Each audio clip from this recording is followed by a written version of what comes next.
So, kita mau bahas apa nih Pak sekarang Pak? Eh, Tadi ya judulnya ya Iman di Tengah Badai, terus kita tuh mau bahasnya dari Matius 8. Ya, Dari sebelum perspektif Matius 8 ayat 23 sampai 27. tapi kira-kira urgensinya apa nih Pak? Kita bahas ini urgensinya apa?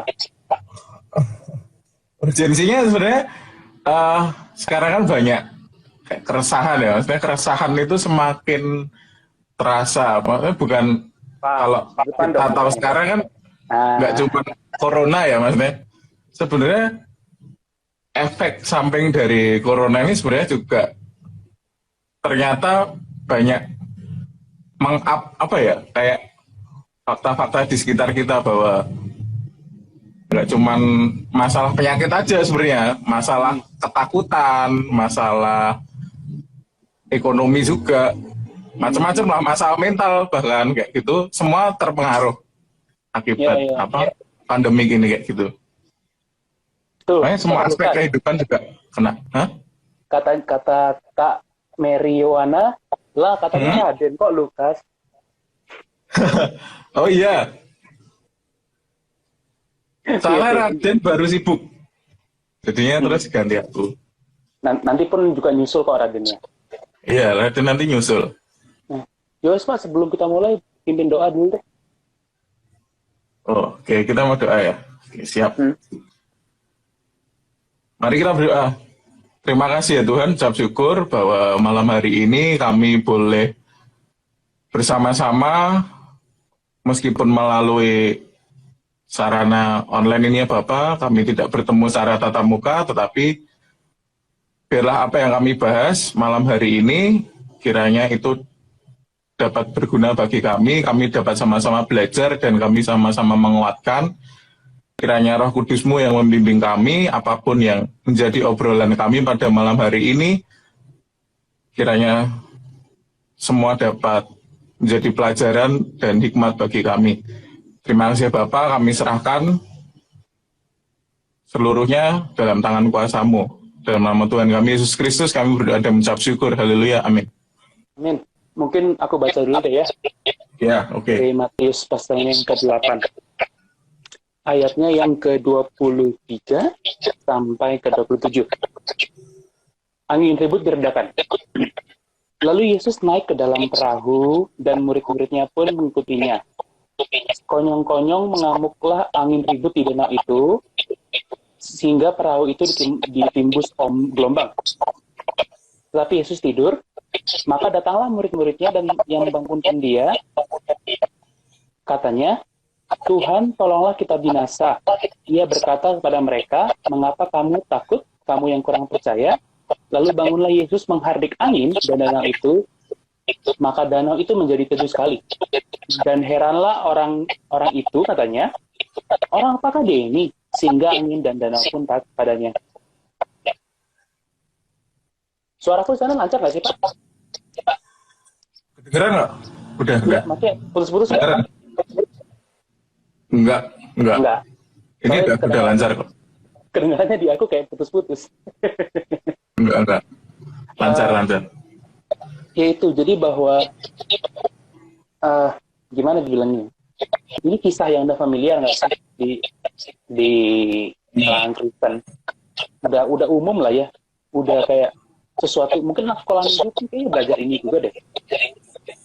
Ya nggak sih? Ya, ini sangat umum dan jadi salah satu cerita Alkitab juga yang populer gitu loh. Jadi banyak diangkat dari perspektif yang benar sampai yang ngaco nanti. Nanti kita bahas lah ya. Iya nanti di bagian obrolan tapi ya itu kami mau mulai kami agak eksposisi dulu ayat ini, perikop ini supaya kita bisa melihat apa sih sebenarnya yang dikisahkan dari bagian ini, karena biasanya kita udah ngerti kejadiannya kan sering gitu kan, kita ngerti tahu ayat ini perbedaan cerita, tapi sebenarnya maknanya itu apa sih, orang kan jarang yang mengupas sampai dalam tuh. Nah jadi kita sekarang mau bahas itu. Jadi basically untuk pengantar teman-teman, konteks perikop ini adalah jadi di pasal 7 ya, itu kan dari pasal 5 sampai pasal 7 itu kan khotbah di bukit ya. Iya, Khotbah di benar. bukit, lalu kemudian Yesus ke Kapernaum, terus dia ke rumah Petrus, itu dimulai di ayat pasal 8 kan, Yesus di turun bukit, terus ke Kapernaum, terus ke rumah Petrus. Nah, setelah itu kemudian orang berbondong-bondong, Yesus dan murid pengen nyebrang lah ke menyeberang Danau Tiberias untuk di pasal 8 nanti di ayat 28-nya dia mau ke Gadara untuk nanti ngusir melepaskan orang dari roh jahat lah. Nah, kemudian ini berarti konteks pengantarnya itu kan, itu situasinya.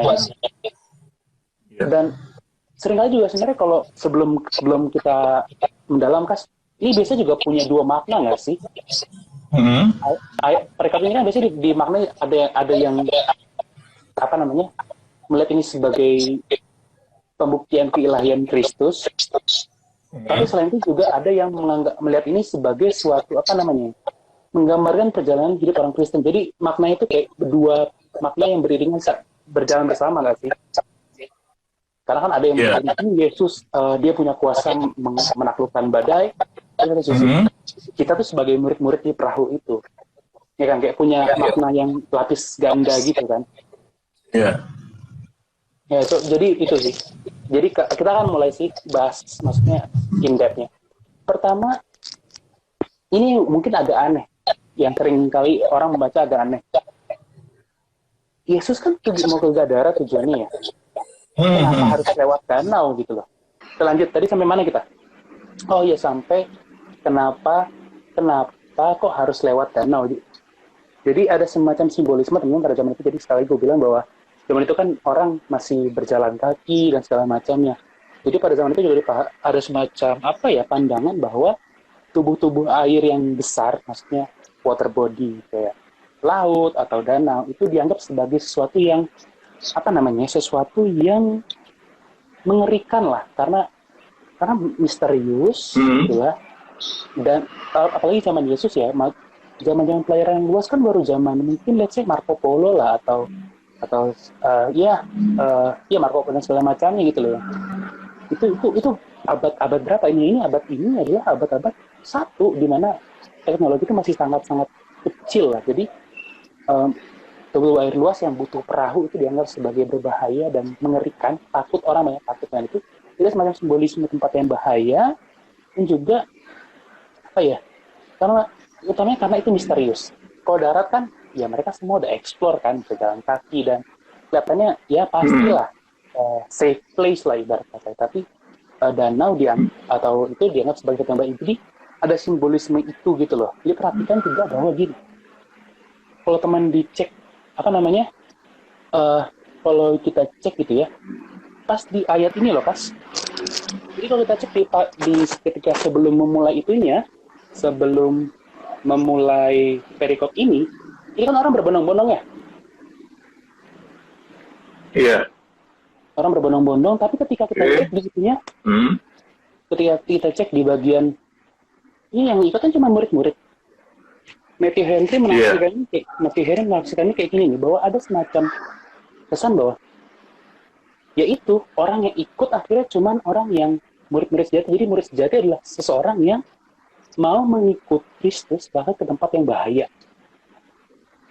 Itu salah satu yang ditafsirkan Matthew Henry dari kisah ketika orang-orang berbondong-bondong, tapi kemudian yang ikut Kristus ke menyeberang danau adalah murid-muridnya aja. Itu sesuatu semacam yang ditafsirkan sebagai bahwa murid-murid sejati adalah mereka yang mau ikut Kristus bahkan tempat bahaya sekalipun. Itu nggak sih sebenarnya yang juga kadang-kadang sama kita dunia Kristen juga yang gimana menurut tentang mengikut tempat yang berbahaya ini? Kalau nyambung konteksnya tentang mengikut Yesus ya. Jadi kan di ayat 21 itu di ayat 22 yang di situ di mana ada seseorang yang mau ikut Yesus kan, tapi Yesus tuh berkata sama orang itu, ikutlah aku dan biarlah orang-orang mati menguburkan orang-orang mati mereka. Jadi maksudnya kan itu di ayat sebelumnya kan maksudnya tegas ya, maksudnya gimana Yesus yang mengajak pengikutnya ataupun orang yang ingin mengikutnya itu sebuah apa kayak kasih sebuah konsekuensi gitu loh. Bagaimana kalau mengikut Yesus gitu. Dan mungkin melalui ayat ini tuh jadi penegasan bahwa yang benar-benar ikut Yesus adalah orang-orang yang mau turut ambil turut ambil bagian dengan segala resikonya mengikut Yesus. Termasuk para murid ini, mereka kayak ngalamin badai kayak gitu ya. Dan itu makanya itu salah satu struggle juga. Jadi bahkan sebetulnya jadi ini bahkan sekali lagi ini belum masuk sampai ke badainya teman-teman, ini baru masih di tahap awal bahwa murid Kristus bahkan kalau belum mengalami, tapi itu maksudnya itu janjinya bukan kalau murid Kristus akan jadi tenang, tapi misalnya janji bahkan di awal aja akan diajak ke tempat-tempat yang berbahaya, yang bukan tempat yang nyaman lah, sebagaimana dalam simbolisme daratan gitu kan. Jadi sebenarnya memang gitu, terus tuntutannya tinggi bahkan sebelum kita ke sana sekalipun gitu kan. Ya itu, jadi itulah maksudnya ada simbolisme itu di sana. Jadi kita lihat bahwa ikut mengikuti Kristus itu ada sesuatu yang ya kita harus be ready lah untuk bersiap-siap bahwa ini bukan sekedar sesuatu untuk kita JB sekedar join-join atau ikut coba-coba. No. Ini komitmen yang full. Bahkan ketika memulai startnya aja ya kan. Iya. Kan di ayat sebelumnya kan sebenarnya kelihatan kan Pak, maksudnya perikopnya pun jelas gitu. Hal mengikut Yesus. Jadi ketika ada yang mau mengikut Yesus ya, Yesus kan kasih semacam warning kayak semacam ini loh konsekuensinya kamu ikut aku kayak gitu. Ini kan jelas sekali. Itu sih Pak. Iya.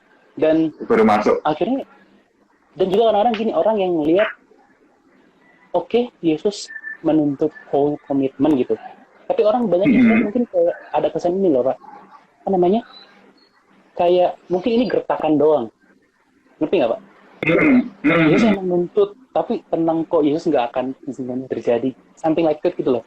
Oh ternyata ini bukan sekedar gertakan, enggak. Dan maksudnya bener aja ketika mereka ke danau, badai itu datang lah. Iya. Jadi bahwa ketika Yesus menuntut full komitmen, ini bukan sekedar gertakan, bahwa mungkin kemungkinan besar itu terjadi beneran gitu loh. Kita akan menghadapi badai beneran, ya namanya ke daerah berbahaya ya pasti akan menghadapi bahaya. Karena lucu kan teman-teman. Aku selalu kadang walaupun ini gak explicitly diekspresikan oleh kebanyakan orang, tapi kita nemu kesan itu nggak sih dari banyak orang yang ketika mikir tentang hal mengikut Kristus, ngeliatnya, oh Yesus akan menuntut rela merepas harta, bla bla segala macam. Tapi misalnya ketika berjalan mereka ngeliatnya kayak semacam mungkin gertakan di awal aja. Toh nanti ketika dia menunjukkan kayak gitu kok. Iya. Ya ini kayak ini juga kayak shock terapi juga sih. Iya. Kayak shock terapi bukan sih kayak untuk para murid gitu. Iya. Kayak semacam itu bener.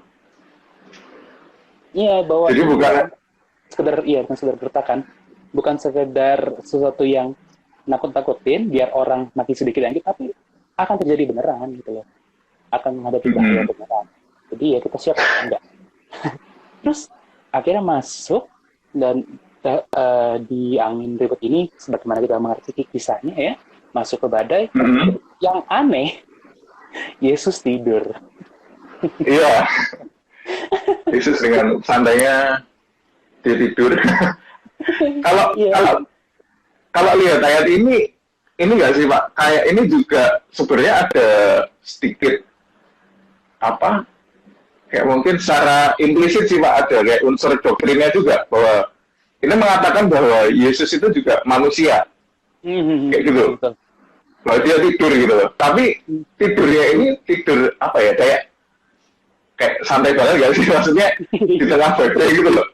Di tengah badai dia mungkin inilah menggambarkan bahwa dia memang menyerahkan sepenuhnya kepada bapaknya gitu.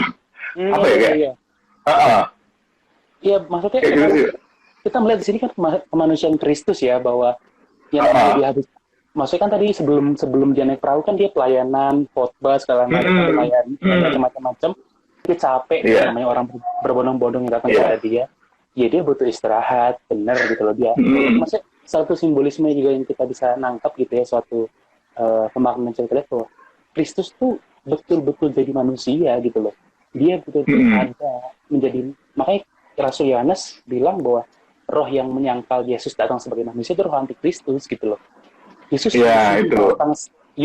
sungguh datang sebagai manusia. Dia merasakan kelaparan kita, dia merasakan laparnya kita, dia merasakan hausnya kita, dia mengerti siapa kita. Karena Kristus datang sebagai manusia ke dunia ini kan. Jadi itu satu simbolis. Cuma memang kalau kita lihat konteks dari kata Yesus tidur ini kan kayak tidak pada tempatnya kan. Iya. Lagi badai tidur gitu.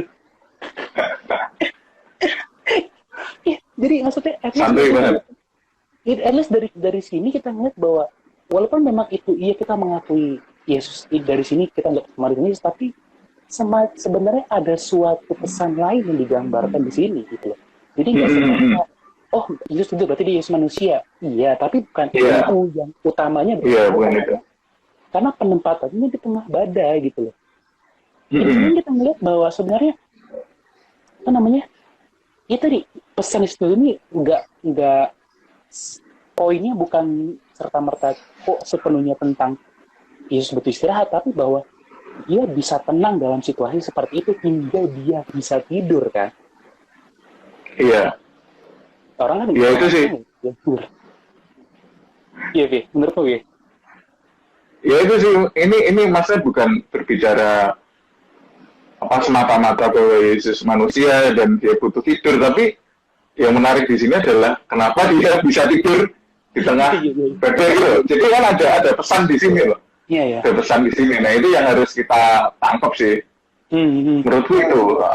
Ya, jadi kita bahwa kita lihat sebenarnya gini kan, biasanya kita langsung pukul bahwa jadi kan anak bapak dia bisa tenang karena dia tahu bapaknya ada, dia bapaknya memelihara dia, bapaknya berkuasa, makanya dia bisa tenang.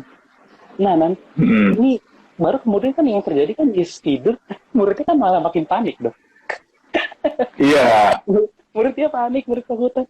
Jadi mana tuh ya di ayat berapa sih? Di ayat 25. Maka datanglah murid itu membangunkan dia, katanya, Tuhan, tolonglah kita binasa. Men, aku bayangin ketakutan murid-muridnya itu ngeri ya. Maksudnya, Tuhan tolonglah kita binasa. Itu kan, kalau ini mungkin kadang-kadang orang baca Alkitab karena berasa kayak bahasa tinggi jadi nggak nangkep pesannya. Ini kayak, kita ngomong, men mati kita, men. Mati kita ini, mati. Kayak gitu kan sebenarnya kayak gitu kan, mati kita ini. Ya karena ada ini kayak udah gak ada pilihan gitu ya. Iya putus. Iya nggak sih mas? Iya putus. Dan itu kadang-kadang aku juga nyadari ini nggak sih Pak, kadang-kadang orang baca Alkitab juga itu kan nggak bisa melihat sisi nggak bisa meresap masuk ke sana gitu loh. Padahal kan salah satu prinsip dalam baca Alkitab kan kita berusaha semaksimal mungkin seakan-akan kita yang di sana kan. Salah satu prinsip itu kita berusaha memahami konteks mereka, situasi zaman mereka termasuk situasi tepat saat itu. Dan masalah kita kita binasa ini di awal-awal nangkep gini sih Pak, maksudnya yang tuh kadang-kadang bayangkan dari orang-orang adalah ketika baca Alkitab dengan kita binasa, seakan-akan tuh murid-murid tuh pujangga semua Pak. Jadi Tuhan kita binasa gitu. Kan enggak gitu. Iya.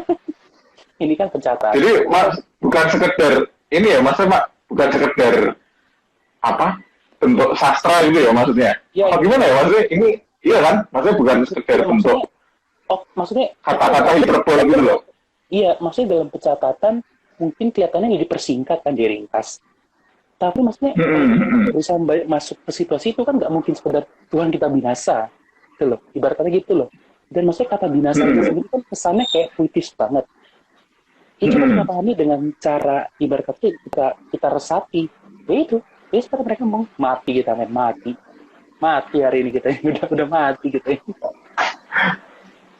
Jadi teman-teman bisa ngeliat kenapa tadi aku bilang ada simbolisme mengerikan terhadap tubuh-tubuh kayak danau atau laut karena selalu penuh dengan resiko seperti ini gitu loh. Penuh dengan tiba-tiba ada badai. Kalau ada badai coba mau ngapain?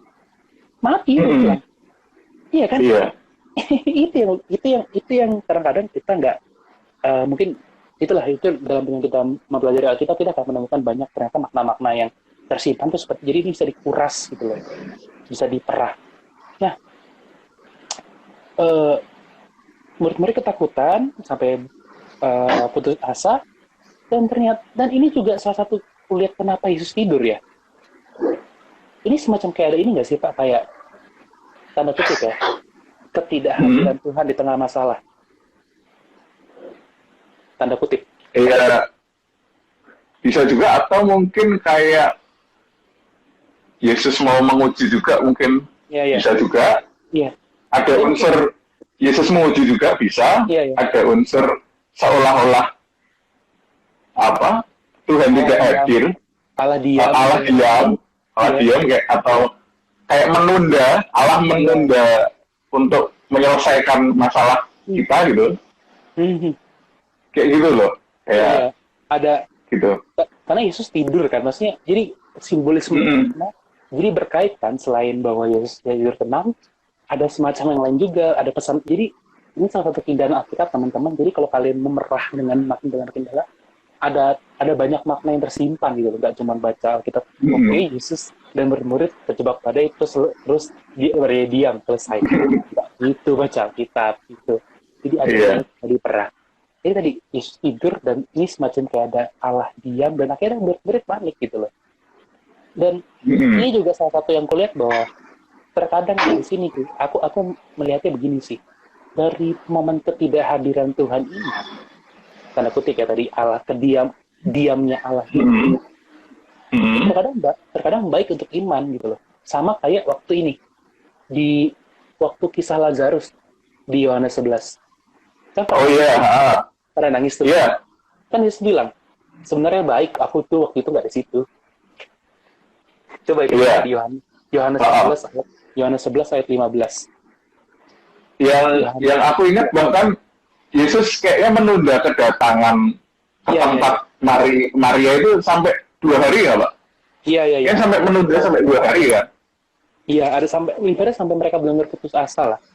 Jadi di Yohanes 11, aku baca dari ayat 14 ya, Yohanes 11 ayat 14 15. Karena itu Yesus berkata dengan terus terang, Lazarus sudah mati.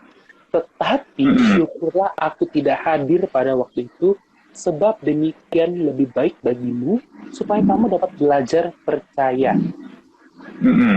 Jadi Yesus bilang, oke, sebenarnya ada semacam manfaat dari tanda kutip ketidakhadiran Allah yang dengan sengaja tentunya ya, oleh Allah, bukan karena Allah tapi misalnya menahan tanda kutip kayak seakan diam itu untuk melatih kita percaya gitu loh. Dan nyatanya kan itu terbukti kan. Maksudnya gini, murid-murid kan kayak Petrus kan pelaut, iya kan? Kan orang-orang pelaut emang hari-harinya begitu. Ternyata kan panik juga, ternyata kan jiper juga. Iya. Dan akhirnya datang kepada Kristus, ya. Jadi ini kalau dari sisi manusia kita lihat bahwa Tuhan tuh ingin menunjukkan bahwa kayak keahlian kita, kemampuan kita pun kalau di tengah badai gitu, sebenarnya kita juga nggak bisa apa-apa sebenarnya. Iya. Kayak apa ya, Tuhan pengen menekan ego kita, menekan rasa bahwa kita mampu gitu loh, kayak gitu. Jadi semacam kita dituntut juga untuk pada akhirnya ketika kita belajar di ayat-ayat ini, kita juga harusnya semakin rendah hati gitu Pak. Maksudnya apa sih kemampuan kita tuh kayaknya ketika badai pun yang biasanya seharusnya sekelas Petrus sebagai seorang pelayan dia harusnya mampu mengatasi itu, ternyata juga tidak mampu berbuat apa-apa gitu. Itu Pak. Gimana? Ya itu kayak makanya aku selalu teringat jadi gini. Kalau kita baca kitab Yesaya itu kan berulang-ulang di berapa kali Tuhan ngomong, barang siapa meninggikan diri dia akan direndahkan gitu loh. Ini maksudnya ini semacam kayak let's say gitu ya. Sekali lagi kalau aku angkat, Petrus ini kan segala murid itu banyak yang mantan ke laut. Harusnya orang-orang yang sudah terbiasa dengan itu, tapi ternyata yaitu ketika yang ancaman sesungguhnya datang, ternyata kita rapuh gitu loh. Ini menunjukkan bahwa nggak bisa kita mengandalkan diri, nggak bisa, karena kita begitu rapuh, kita begitu lemah kan. Dengan sekedar ibarat kata dengan Tuhan jentikan jari dan akhirnya badai datang, ya langsung akan terjadi gitu loh. Dan semua masa akhirnya semua ancaman itu datang dan akhirnya menunjukkan kerapuhan kita gitu loh.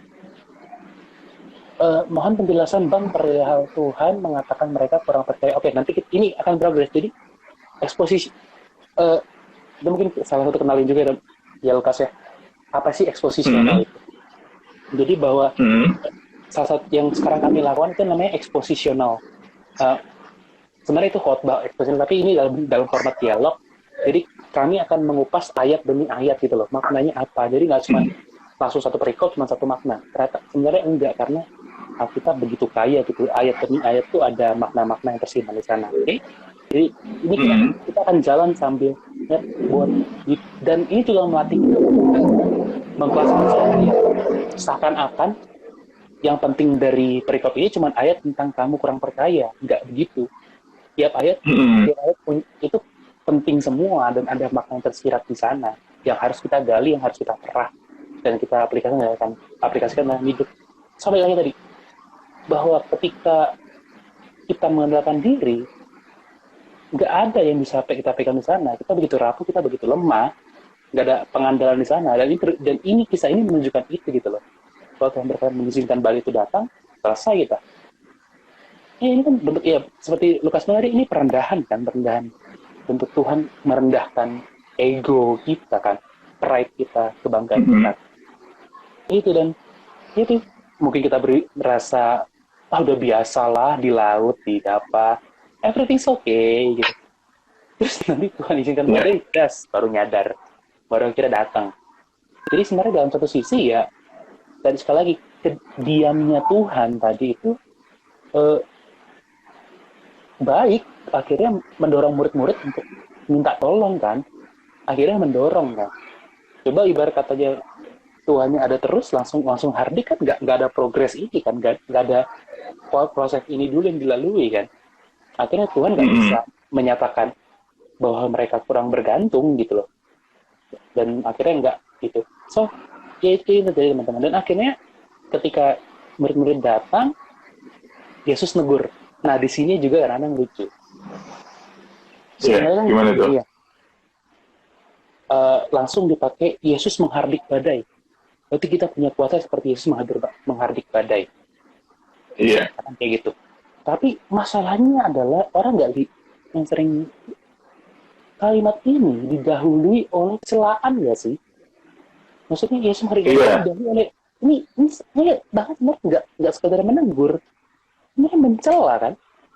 Mencela. Mengapa kamu takut? Kamu yang kurang percaya. Yang kurang percaya. Apa akusatif ya? Apa sih istilah dan akusatif kan? Apa sih? Itulah maksudnya pengenaan sifat gitu loh.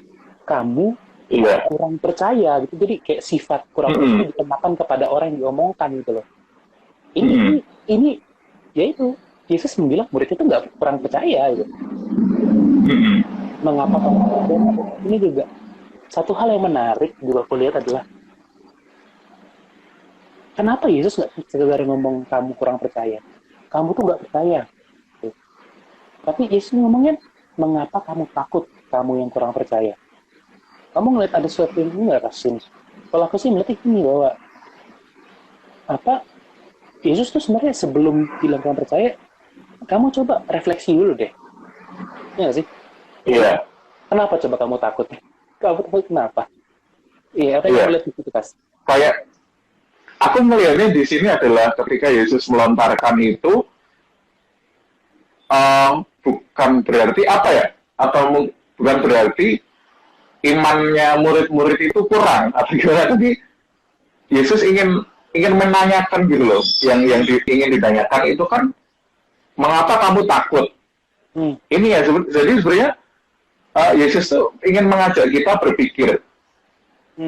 Jadi kan ketika kita takut, kan kadang kita tidak berpikir sebenarnya kenapa kita takut gitu loh. Setelah kita berpikir kenapa kita takut, nah barulah ketakutan itu bisa apa mereda gitu loh. Jadi diredam kayak gitu. Jadi itu ini juga sebuah pertanyaan yang menurutku sih tepat, karena kadang orang takut itu tidak berpikir kenapa dia takut gitu loh. Dan ketakutan itu bisa muncul terus kayak gitu. Makanya Yesus tanya di titik ini, mengapa kamu takut? Kayak gitu. Iya. Gitu ya. Padahal situasinya adalah ini mungkin aku ketika baca itu memang ada semacam kekaguman ya, karena lagi ayat-ayatnya tuh intricate. Jadi di dalam ayat kalau kalian melihat relasi, koneksi, dan konteksnya itu banyak banget maknanya. Lagi tadi ayat itu punya apa ya, makna yang berlapis-lapis dan bisa kita berikan lagi. Sekali lagi, tadi kan kita sempat bahas bahwa seakan-akan Allah kan diam ya, cara tidur, ya kan? Tapi sebenarnya Allah tuh ada di depan kita. Allah tuh ada di depan. Cuman kita lihat dia akan diam. Nyata sih, Yesus tuh ada di sana, ada di perahu itu. Tapi nanti mereka takut, dan akhirnya itu mereka takut, bahkan dicela Yesus, kamu yang kurang percaya.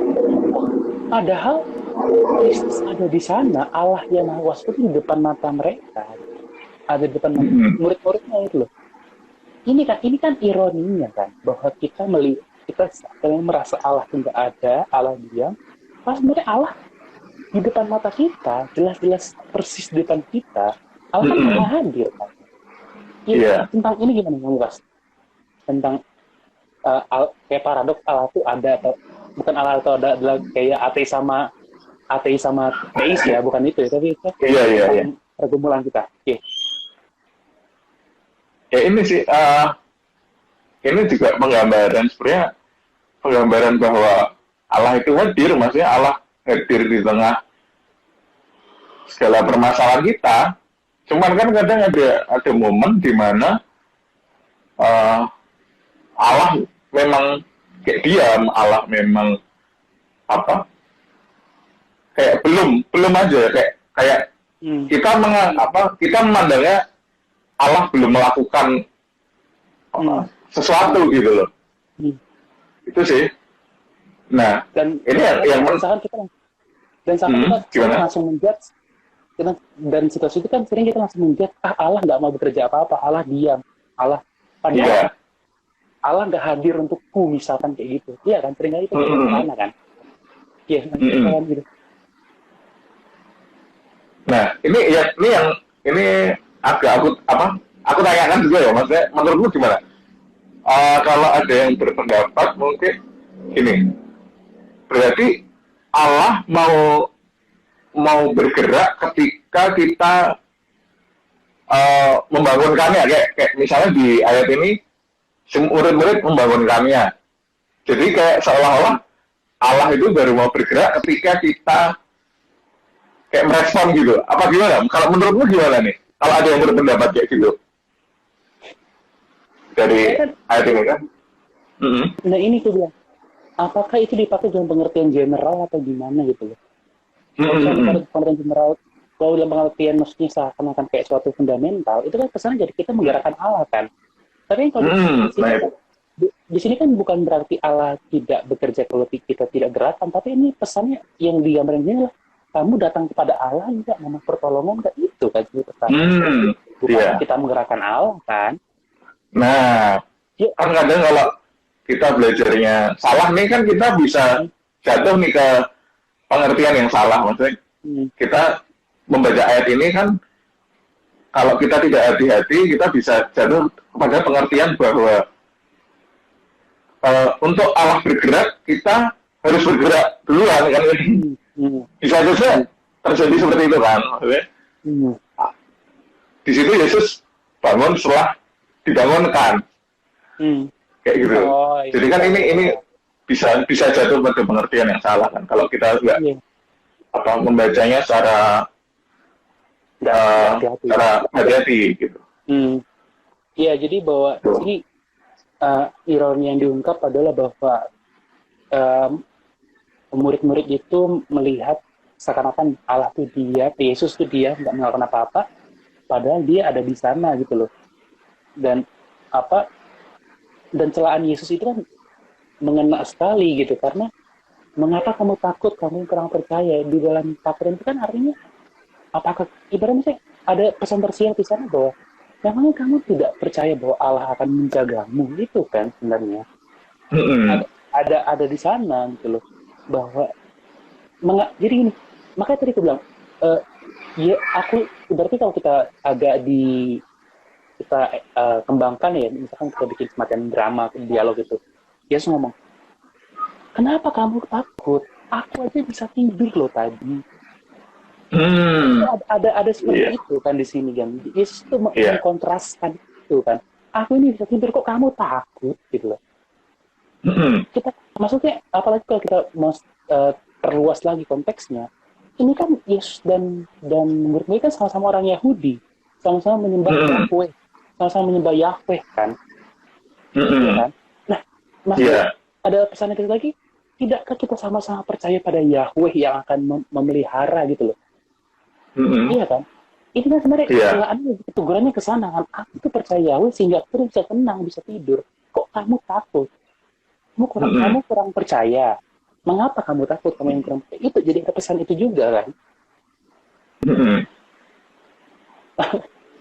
Ya jadi ini ya, jadi kontras ya. Di sini ada sebuah gambaran Yesus ini udah berserah nih sama Tuhan, sama Yahweh. Sementara si murid panik sendiri kayak gitu ya. Iya. Jadi ada panik, terus kayak mengandalkan kekuatan mereka sendiri, mengandalkan pikiran mereka sendiri kayak gitu ya.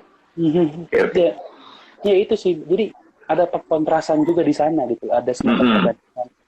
Dan Yesus kontras itu sama Yesus ditekankan dan didorong gitu loh. Maksudnya Yesus mendorong kontrasan itu. Jadi kayak nggak sekedar.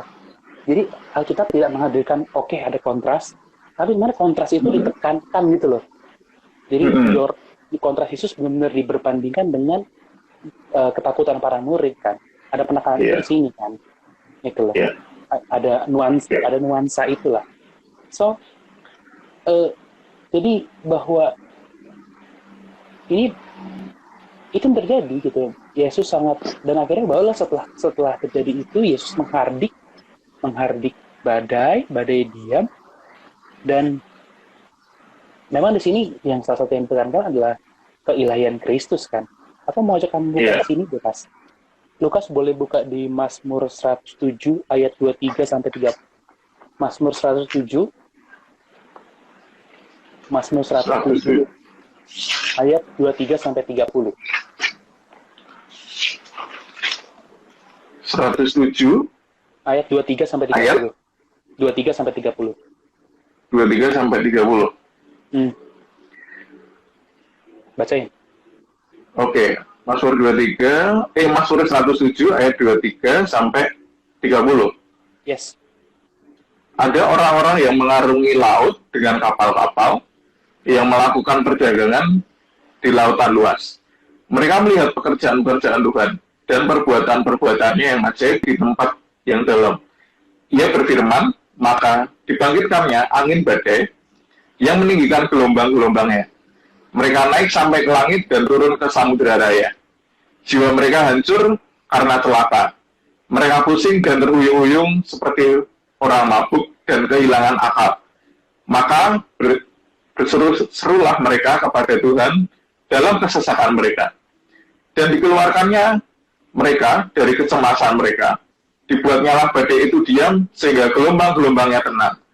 Mereka bersukacita sebab semuanya reda, dan dituntunnya mereka kepada pelabuhan kesukaan mereka. Aku melihat ini sih, ini Matius 8 ini agak merujuk ke Mazmur ini sih, dan ini ada beberapa Mazmur bahwa yang meredakan badai itu Allah gitu. Iya. Sama ibaratnya sama kayak seperti waktu Yesus yang disalib, Eli Eli lama sabachthani, Allahku mengapa meninggalkan aku, itu kan merujuk ke Mazmur 22 ya. Iya. Ya, itu kan yang dia kayak semacam ya merujuk ke Mazmur. Aku melihat ini kayaknya agak ada kaitan ke sana sih gitu loh, ada rujukan ke sana. Cuma itu bahwa ini sebenarnya ada menunjukkan bahwa Allah, makanya responnya orang-orang yang nonton kan juga gitu kan. Dan heran orang-orang itu katanya. Orang itu singgah angin dan danau pun taat. Iya. Ini ada penampilan kuasa di situ kan. Allah Kristus itu punya kuasa bahkan atas danau. Makanya orang-orang heran gitu loh. Iya itulah itu yang terjadi, dan itu bukti Kristus memiliki wilayah dan itu didukung oleh keheranan mereka menyaksikan. Namun juga aku ada melihat nuansa ini sih. Hardikan ini kan didahului oleh Yesus tadi mencela iman para murid. Jadi ada kesan ini nggak sih bahwa kayaknya Yesus nggak dengan sukacita juga melakukan ini. Aku spekulatif aja sih ini. Kan ibarat kata gini, misalnya kita bayangin kronologis kejadiannya ya. Tidur, dibangunin, mengapa kamu takut, kamu orang percaya? Diam, tenang lah. Rangkaian kejadiannya loh. Ngerti nggak sih? Ngerti bayangan nggak? Iya. Iya, menurutmu benar. Sebenarnya bukan masalah, maksudnya bukan masalah Yesus sukacita atau tidak sukacita sih. Sebenarnya kalau aku malah lihatnya sebuah proses tuh sebelum Yesus menolong, itu terkadang kita yang ditolong itu perlu ditegur dulu. Kayak gitu. Jadi perlu ada proses dulu sebelum kita ditolong. Kita tuh kayak diingetin dosa-dosa kita nggak sih? Kayak kayak takut dan khawatir itu kan sebuah dosa. Kayak gitu. Takut, khawatir itu kan karena ketidakpercayaan gitu loh. Dan itu adalah dosa. Jadi yang sebelum Yesus menolong tuh kayak kita diingetin dulu akan dosa-dosa kita gitu loh. Ini yang menarik, kayak di sini ada polanya kayak gitu. Gimana? Jadi menurutmu gimana? Kalau apakah ada pesan ini? Jadi kan pesan Injil kan sebenarnya. Iya. Ada pesan Injil di sini bahwa kita tuh diingetin dulu akan dosa-dosa kita. Setelah diingetin baru ditolong. Yesus menolong kayak gitu. Penolongan itu datang. Iya, dan ditegur, dan ya itu ada permintaan pertolongan kan, berserahan baru kemudian ya basically ini kan sebenarnya sama kayak itu kan, bahwa yang waktu Paulus memohon disembuhkan itu loh di 1 Korintus ya, yang sudah tiga kali aku berseru untuk duri dalam daging cabut, tapi ternyata Allah bilang cukuplah anugerahmu padamu karena justru dalam kelemahanmu lah kuasaku menjadi sempurna. Ya ini sebenarnya itu kayak ada konsep itu juga yang muncul di sini kan. Ya itu, jadi itulah dan aku sebenarnya ngajak balik ke simbolisme tadi, bahwa ada semacam simbolisme danau atau laut itu suatu tempat yang berbahaya, yang misterius, tapi nyatanya Kristus pun berdaulat di sana. Jadi Kristus nggak hanya berdaulat di darat yang jelas, yang safe, tapi di tempat-tempat yang berbahaya, yang misterius pun Allah punya kedaulatan di sana.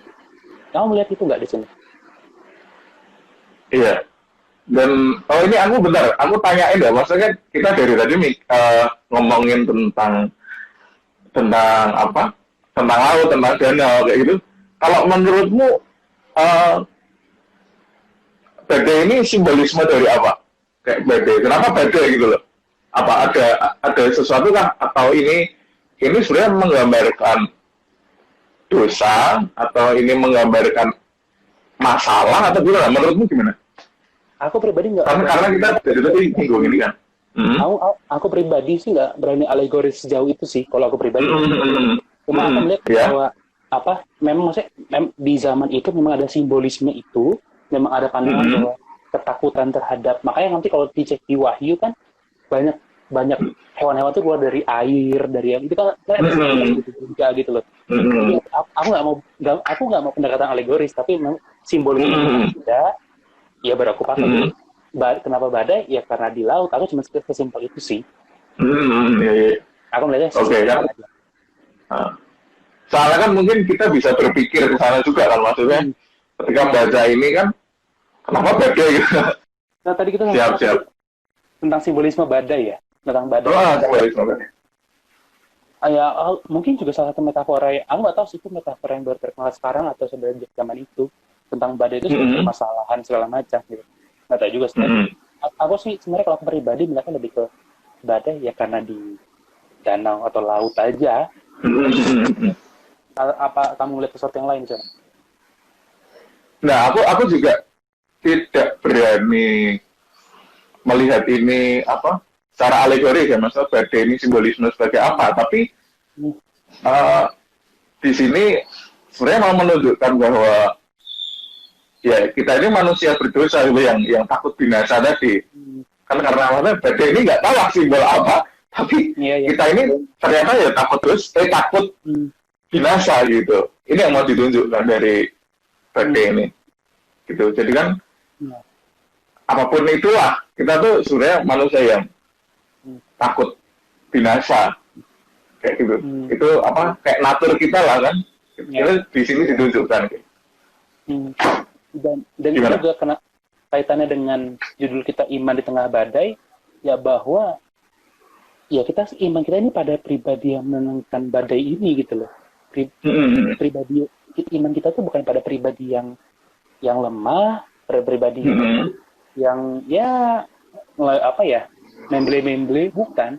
Iman kita itu pada pribadi yang berdaulat, yang kuat, yang ketika kita nanti merujuk ke amanat agung, terus kan segala kuasa di surga dan di bumi telah diberikan kepadaku kan.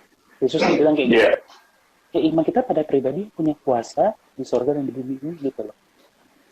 Itu aku melihatnya kaitannya ke sana gitu bahwa iman kita tidak pada pribadi yang lemah, tapi pribadi yang kuat, yang berdaulat. So, itu sih paling kalau aku yang tentang kalau aku sih melihat dari ayat ini sebenarnya kalau dari secara eksposisional sih kayak gitu. Jadi kalau aku pribadi ya, Mbakmu lucu banget suaranya. Mbakmu lucu banget. So, aku pribadi sih aplikasi yang kulihat dari sini ya bahwa satu tadi balik di awal-awal tadi bahwa murid sejati itu mau mengikut Kristus kemanapun, sekalipun ke dalam bahaya gitu.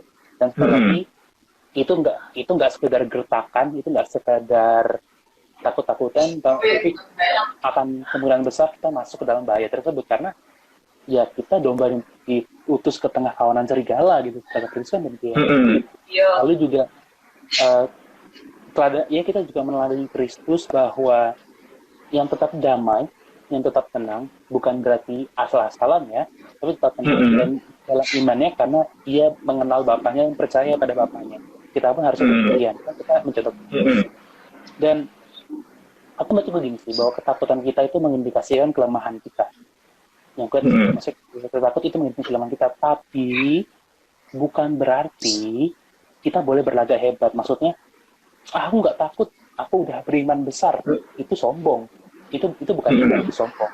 Jadi bahwa jangan pikir kita karena ini, jadi aku melihat simbolisme, bukan simbolisme, aku melihat kaitannya dari sebagaimana tadi Petrus dan maksudnya mereka yang pelaut, ternyata pun mereka di badai takut karena udah biasa. Jangan sampai kita jadi begini loh. Aku udah lama kan jadi Kristen, imanku udah besar lah, udah cukup lah, aku udah bisa tentang yang leher-leher. Kayak gitu juga. Itu gitu kesombongan, kita akan dihancurkan kesombongan seperti itu. Dan sebaliknya, akuilah di hadapan Tuhan kalau memang jika emang iman kita tuh lemah gitu loh. Ya mohon ampun, kalaupun ditegur, biarkan Allah menegur kita, kemudian minta pertolongannya dan biarlah Tuhan, kita bersandar pada Allah gitu loh. Bukan pada sekalipun kebesaran iman kita ya, kita akan bergantung pada iman gitu loh. Iya. Itu kalau aku sih melihatnya dari ayat ini sebenarnya yang bisa ketarik poin-poinnya itu sih. Kalau kamu Kas? Oke.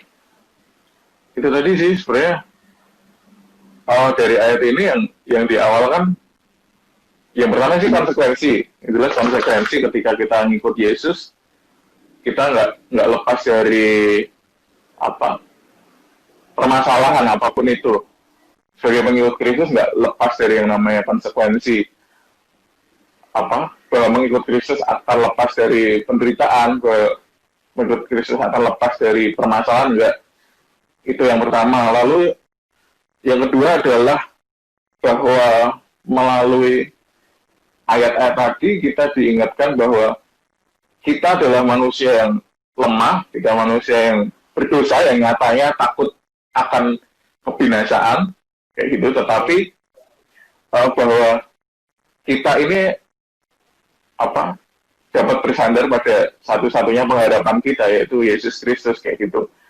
Dan ini adalah pola dari aku melihat di sini pola bahwa orang-orang yang diselamatkan oleh Tuhan itu ya diingatkan akan dosanya. Jadi kekhawatiran, ketakutan kita itu kan sebagai bentuk bahwa kita ini berdosa, kayak gitu. Kita diingatkan bahwa kita ini berdosa, kita ini sebenarnya manusia yang takut binasa, makanya Tuhan Yesus ingatkan, lalu barulah Yesus menolong kita, kayak gitu. Ini sih yang menarik dari ayat ini. Dan kalau kaitannya dengan kita saat ini ya sebenarnya kita mau melihat bahwa dalam kondisi kita saat ini mungkin wajar, maksudnya bukan wajar, maksudnya hal yang natural, yang alamiah, kalau kita mungkin merasa takut akan nanti kalau kita saat ini kan kalau kita kena virus gimana, kalau itu gimana. Tapi bukan itu yang mau jadi concern kita, tapi kita mau melihat Kristus gitu loh. Kristus